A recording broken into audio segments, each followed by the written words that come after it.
ಮಥುರಾದಲ್ಲಿ ಮಹಾನಗರ ಪಾಲಿಕೆಯ ನಿರ್ಲಕ್ಷ್ಯ, ತೆರೆದ ಚರಂಡಿಗೆ ಬಿದ್ದು ಕೂದಲೆಳೆ ಅಂತರದಲ್ಲಿ ಪಾರಾದ ತಾಯಿ ಮಗು.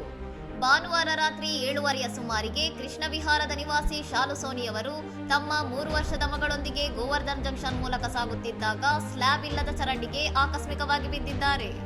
ಸುಮಾರು 4 ಅಡಿ ಆಳದ ಚರಂಡಿಯಲ್ಲಿ ತಾಯಿ ಮಗು ಮುಳುಗುತ್ತಿರುವುದನ್ನು ಗಮನಿಸಿದ ದಾರಿಹೋಕರು ಮತ್ತು ಪೊಲೀಸರು ತಕ್ಷಣವೇ ಕಾರ್ಯಪ್ರವೃತ್ತರಾಗಿ ಅವರನ್ನು ಹೊರತೆಗೆದಿದ್ದಾರೆ.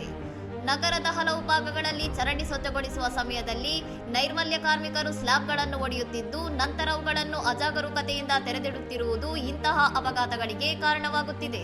ಪಾದಚಾರಿ ಮಾರ್ಗಗಳಲ್ಲಿ ಚರಂಡಿಗಳು ತೆರೆದ ಸ್ಥಿತಿಯಲ್ಲಿರುವುದರಿಂದ ಜನರು ಪ್ರತಿದಿನ ಇವುಗಳಲ್ಲಿ ಬೀಳುತ್ತಿದ್ದು, ಪುರಸಭೆಯ ವಿರುದ್ಧ ಸಾರ್ವಜನಿಕರು ತೀವ್ರ ಆಕ್ರೋಶ ವ್ಯಕ್ತಪಡಿಸಿದ್ದಾರೆ.